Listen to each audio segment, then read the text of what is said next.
very good interdependence. We started back our series yesterday. Instead of Monday, originally I was planning Monday.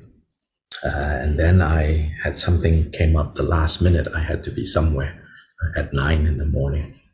So then I canceled Monday. And often, like more and more it's happening. Then suddenly realizing, oh, actually Tuesday was a special day, like yesterday, to restart. And in fact, I also had something going on Tuesday that was going to happen like almost immediately after class. And I did consider, when I was saying we won't meet on Monday, I did consider maybe we should just start on Wednesday. But for whatever reason, I after thinking that, I said, no, we should start on Tuesday. And I wasn't paying attention whether it's the last day of the month or first day or whatever. So yesterday was the new moon, which is the last day of the month. Also, this morning I received some very good news. One of my former students who has been in and out of retreat for years. Former students, as in I taught him in college. Then he became Drikung Kagyu. Then he went to study with Khenchen Rinpoche. And then he went to study with my first Drikung Kagyu Lama. Not study, but practice, mainly retreats. With my first Drikung Kagyu Lama, who is the Lama who built the magnificent Vietnamese monastery, the Drikung Monastery in Vietnam, with the largest prayer wheel in the world. Drikung Dharmakirti was my first Drikung Kagyu Lama. Very kind, remembers me, even though after I met him, this was in the late 80s. I would see him every few years, and each time I see him, he remembers, And then also very auspicious. All the times I've seen him, never arranged. Suddenly, it happens. I went to the monastery in Dehradun first time in 1999. So, no, I met Drikung Dharmakirti in not 89, it's in 91 or 92. Then in 99, so almost 8-9 years later, I was in Dehradun. First time visiting there, first time visiting His Holiness there with a small group of people. Then His Holiness gave us his jeep and his driver and one of his attendants, and told him to take us to Dharamshala, to Tsopema. So we went off for 2 weeks, and then when we came back, unexpectedly, Drikung Dharmakirti was there visiting just for a few days, coming through to give instructions to someone in retreat in the monastery. Went to see him, not sure if he remembers, The minute I walked in, he remembered. A few years later, I go to Lada, to Lama Yuru. This is where Rinpoche did his retreat. Went there, not expecting anyone to be there, talking to some of the monks, and mentioned Drikung Dharmakirti. And they're like, oh, he's up there. Again, all the times like that. So all this, auspicious interdependence. So anyway, one of my former students, after years of being in and out of retreat, some of you met him, Ryan. So he, yesterday, on the last day, so to say, formally became a monk. So, which he has been thinking of, for a while. So I just got the email.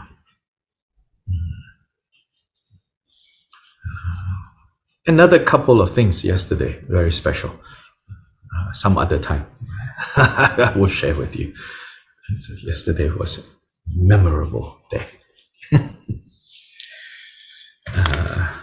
So anyway, actually, I don't know if Ryan told the rest of the world that he became a monk. So now suddenly, oops, oh well.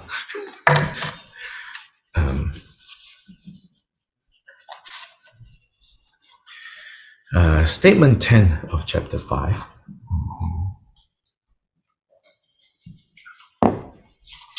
This is an important statement.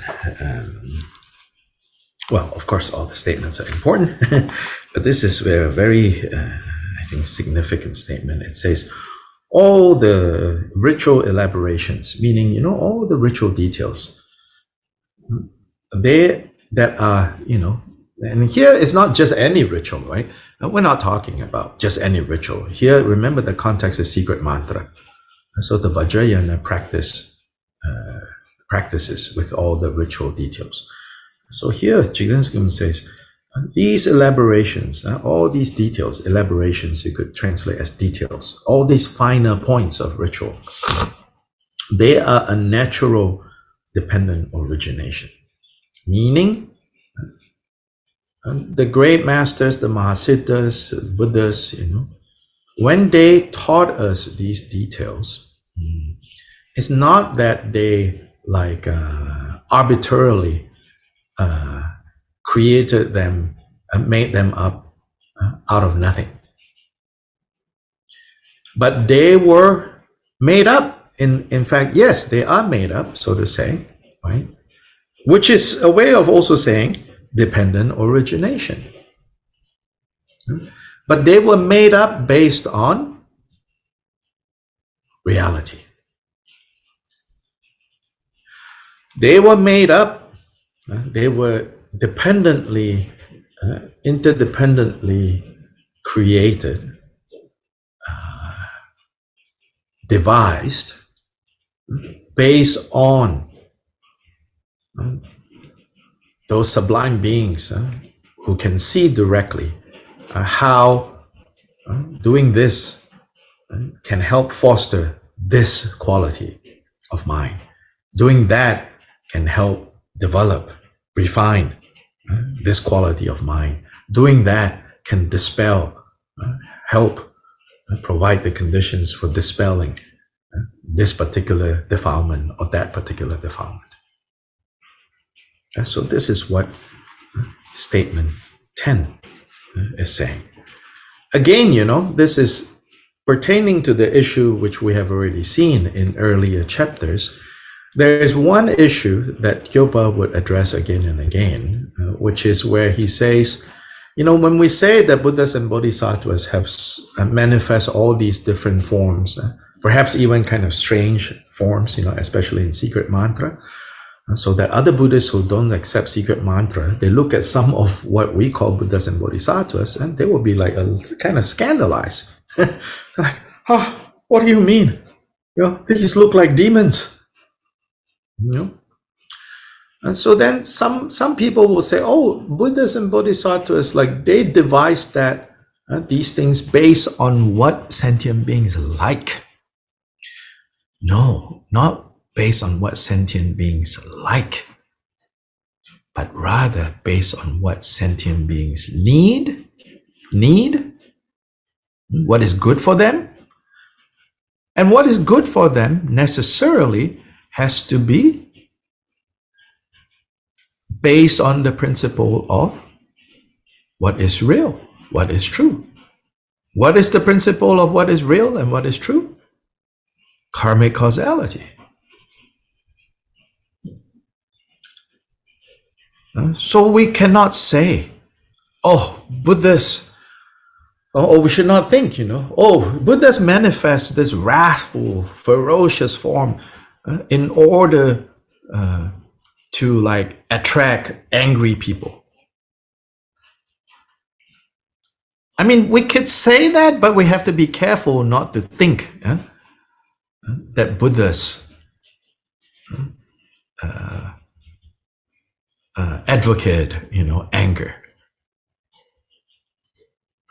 But it's not. Right?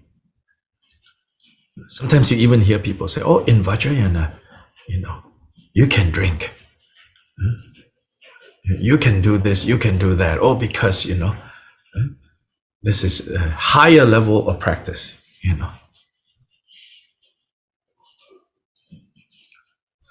Only if you can actually transmute the substance into elixir,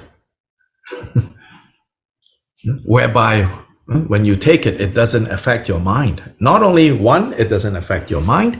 In fact, it becomes an enhancement of the clarity of your mind. Then yes, because it's no longer that harmful thing that we call alcohol or intoxicant. It's no longer that harmful thing we call intoxicant. Most of us cannot. So the same applies to all the things that Buddha, proscribed. Yeah, so let's look at Khenpo Kunpal's commentary. He says, moreover, the development, existence, and disintegration of the outer world, the creation, existence, and disintegration of the inner Vajra body, the generation, abiding, and dissolution of the mandala deities, which is the other support and supported, all these ritual elaborations are a natural or inherent dependent origination.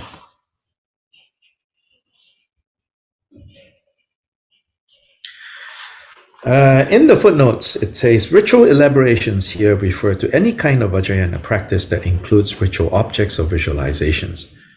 But the focus here is really on the mandala of deities. So the translator provides us this. And the translator, I should say, is translating this with guidance from the very learned Khenpos in our lineage. So the Khenpos are providing this. The meaning is that we do generation stage practice to purify our impure perceptions. By building up a visualization of a mandala celestial palace and later dissolving it, we purify our perception of the outer world's development, existence, and disintegration. And by visualizing the deity and later dissolving this visualization, we purify our bodily existence and our disintegration, meaning our dying process. In this way, the outer world, the inner body, and the mandala of deities are dependently arising, related. So in another way of putting it would be, I think, this idea of our body, right, is a microcosm of the universe. The universe out there is a macrocosm of our body. So when we do deity yoga, out of emptiness arises this and that. That is purifying all the habits related to taking rebirth. So that if we really purify that so completely or so powerfully in this lifetime, then when we take rebirth in the next lifetime, we can take rebirth as tukus. Tukus, of course, there's tukus, the institution, which is part of Tibetan culture, Tibetan history, Tibetan politics even, the tuku institution. But the Dharma sense of tuku, the pure sense of tuku, is not, some boy who is reincarnation of previous Lama, It's the same word. But the principle of tuku, we all have to actualize, actually. So when we are able to purify through, at the beginning, Om Swabha Vashuddha Savadhamma Swabha Vashuddho Hang, and meditate on emptiness. Then from within the state of emptiness arises a lotus. Within the lotus there is a sun disk, there is a moon disk. That is all purifying the process of rebirth. And all our habitual graspings and our habitual confusions related to taking rebirth is being purified there. The lotus is the mother's womb. The sun and the moon is the bindu from the father and the bindu from the mother joining together, and our consciousness is the seed syllable that sits on that. From the seed syllable arises the deity that arises from in stages, or the deity that arises instantaneously. That is basically our birth.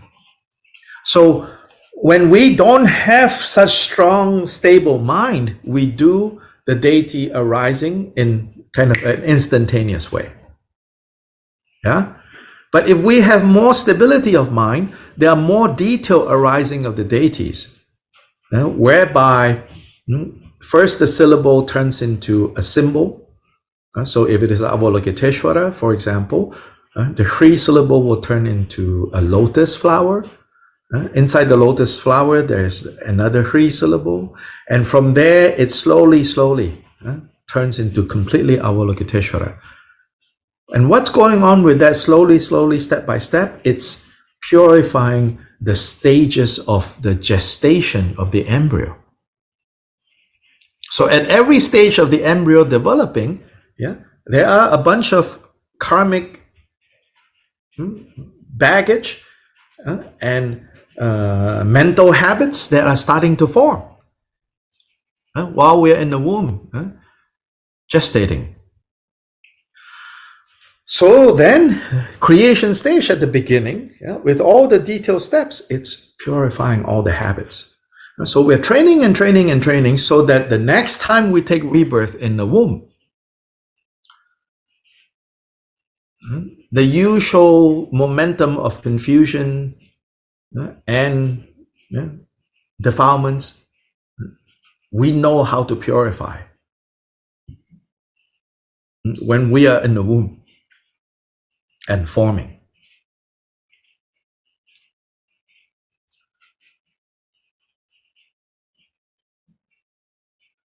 And then when we are born, that's when we become tukus. Even before that, before conception, normally it's our karmic entanglements with our future father and mother that drags us there. But before, in the karmic barter of becoming, if at the beginning of the karmic barter of becoming, you are not confused, but you are visualizing yourself, you're experiencing yourself as deity, then you choose your parents in this way. Not you choose your parents because of negative karma that you have created in the past. Recently, somebody asked, can you choose, yes and no. Yes, you choose in the sense of karma that you created with no understanding, out of habit, then you have chosen in that sense. But the tuku way of choosing is more direct, knowing, this set of parents will give me the best conditions that I need in order to be beneficial to others. Sometimes it's a rich family, sometimes it's a poor family. His Holiness the Dalai Lama, the 14th current Dalai Lama, he was born in the poor family. And as it turns out, that is what was needed, because politically in central Tibet, where the 13th Dalai Lama passed away, after that, too many very powerful political families were trying to push for their sons, then recently born sons, to be declared the 14th Dalai Lama. So all these powerful family factions was trying to grab power by having their son declared the Dalai Lama. So then the 14th Dalai Lama chose to be born into a nomadic family way in the corner of Tibet, in the northeastern corner of Tibet. In some other cases, the tuku needs to be born in an influential family in order to have the circumstances. So all of this, is possible through practicing the creation and completion stages of deity yoga. And so primarily here is talking about this, okay? It's not so much talking about, the interdependence of picking up your bumpa this way and putting your bumpa over there, picking up your vajra this way and twirling it this way and not this way. It's not so much talking about that. Yeah, it's talking about the more central principles of creation stage, which is more like the inner steps, right? So here it's saying that all these inner steps, they are not arbitrary. They are based on correspondences with how we are born, how we live, how we die. Now all controlled by confusion, and how by engaging in these practices, these elaborations, we can begin to purify. So purify the waking state. Like while we're alive, the creation and completion practices purify the waking state, purifies the falling asleep state, which corresponds with the dying state, and purifies the sleep state, deep sleep state, which corresponds with the bardo of reality, and then purifies the dream state, which corresponds with the bardo of reality and the bardo of karmic becoming, and then purifies the beginning of creation stage, purifies the process of taking rebirth. So they have all these correspondences. So coming back to here, thus the basis for purification is the world and its inhabitants that timelessly abide as the great mandala, which is the spontaneously present basis. What is to be purified, such as the perception of the world and its inhabitants as ordinary, is purified through the purifier, which is the meditations of the generation stage or creation stage, such as the sequential stacking of the mandalas of the elements at the foundation of the visualization. So in more elaborate, instead of immediately going to the lotus, you begin first with space, meditating on the purity of space. Out of the purity of space, the purity of wind appears. Then the purity of, or the pure aspect of wind appears as a mandala of wind. Then the pure aspect of fire arises as the mandala of fire.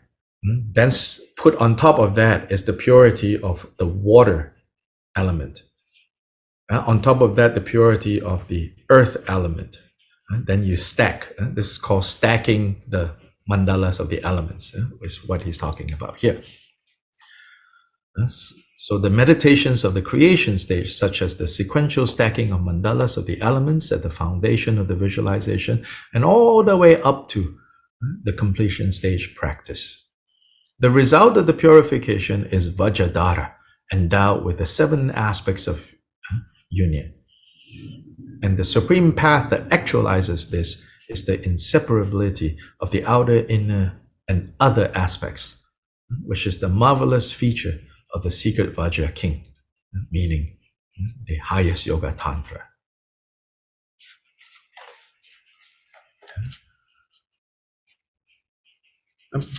Also, this statement was made in response to people saying, all these creation stage things, they are, there's a common expression, that they are,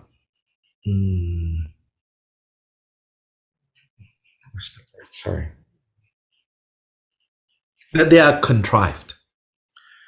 A creation stage practice sometimes is called contrived practice. Completion stage is uncontrived.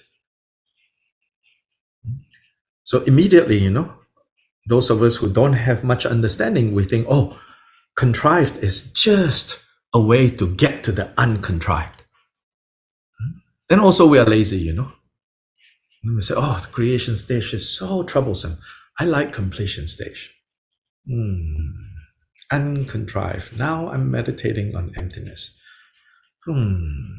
Now in this emptiness, I'm feeling bliss arising. That's not completion stage uncontrived meditation. That's just doing nothing in particular and chilling. If you were not seated in this exotic way, but rather seated with your legs stretched, and if your hands were not in a mudra, but rather have a freshly cut coconut on your left, that's called hanging out at the beach. I don't have to think about anything. So relaxing. That must be bliss.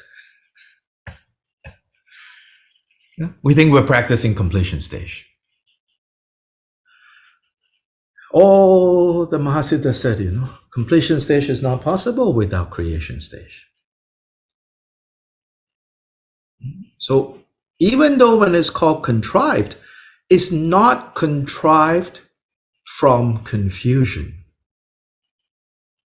It's contrived from, created from Buddhas and the great Siddhas seeing the interdependence that exists between meditating this, cultivating that, and how it corresponds to what we have to go through in our life. Yeah, so although the creation stage is called contrived, but it's a contrivance based on seeing clearly, and therefore devised by the Buddhas, devised by the Mahasiddhas as upaya, as skillful means, as methods for us. Skillful means is only skillful if it actually achieves its intended result. Skillful means is not skillful if it is not based on principles of reality, but rather the fancy and the confusion of someone.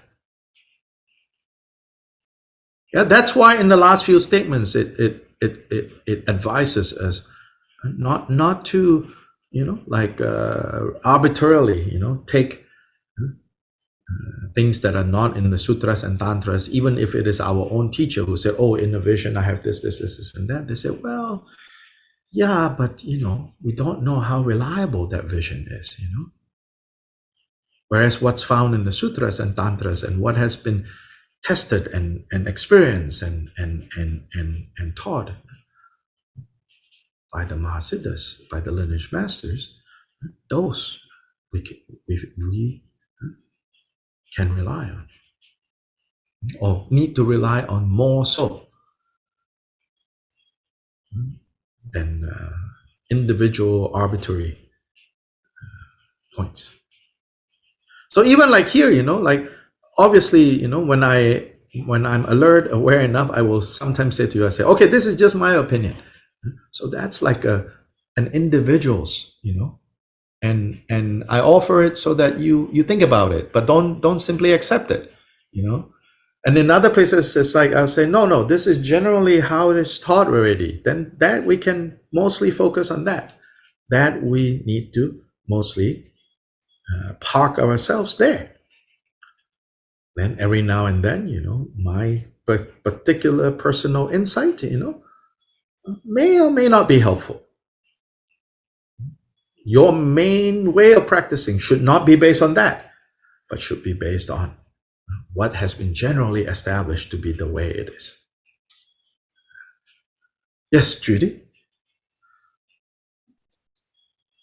And until in practicing deity yoga, until we really have a good understanding of that process, is it better to use the practices that actually detail these kinds of things in the practice rather than the short ones? Because the short ones... It's a balance, yeah, right? Is what I'm trying to communicate. It's a balance. You do the short ones, and then you do the long ones, then you do the short ones, whatever wherever you get stuck in, do the opposite now. Thank you. Yeah? And sometimes you even feel like I need to get stuck here longer. You know, really. I'm also not encouraging the minute you feel stuck, you say, okay, I'm going to do the long one now. Really, you have to honestly kind of look at your own process, you know. For myself, sometimes when I get stuck, meaning the practice has become stale, I need to do it longer so that I really, really, really feel stale and like, ugh, you know, and then I stop and then switch. And other times, you know, the minute you feel it becoming stale, you feel like, no, I need to do the opposite now. And it's helpful. It's a personal process, you know. So now, once you understand, oh, actually, these longer ones, you know, with the details and the purpose is like this, like this, like this, right? Then you choose, you know, like, okay, I think now I need this kind of detail. So you work with that for a period of time. Right? Then maybe at some point, you know, you're like, okay, too jammed up. Okay, I need to step, right? Out and have a more expansive view, a more instantaneous, you know, a less kind of formalized. I just need for a while to do that. So you develop different muscles. Cannot be rigid, you know.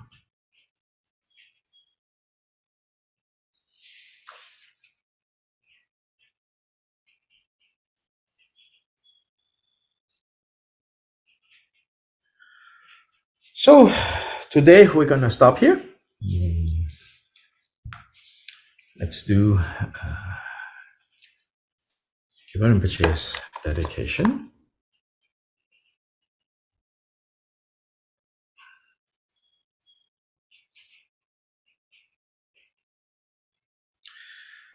Sublime, precious, venerable, and glorious ruling and lineage gurus, assembly of Idam deities, Buddhas, and Bodhisattvas dwelling in the 10 directions, and all assemblies of Viras, Viranis, Yoginis, and Dakinis, please heed me.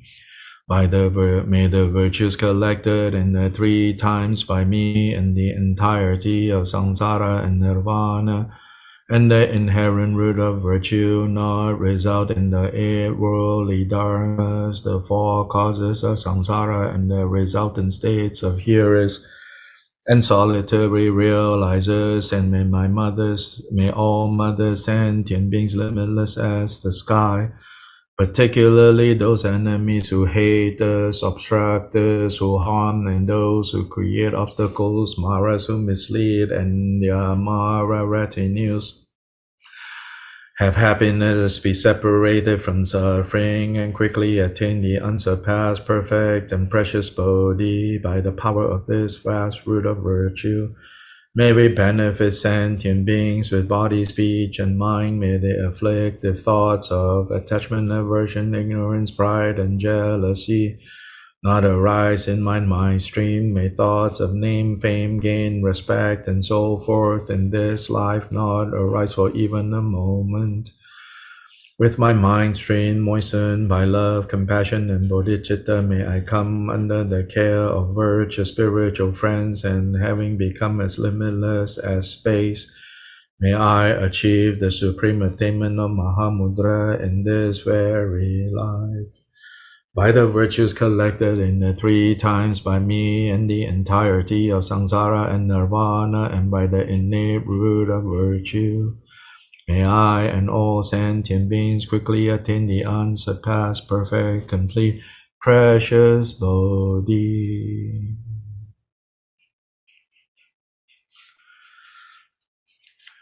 Okay, everybody.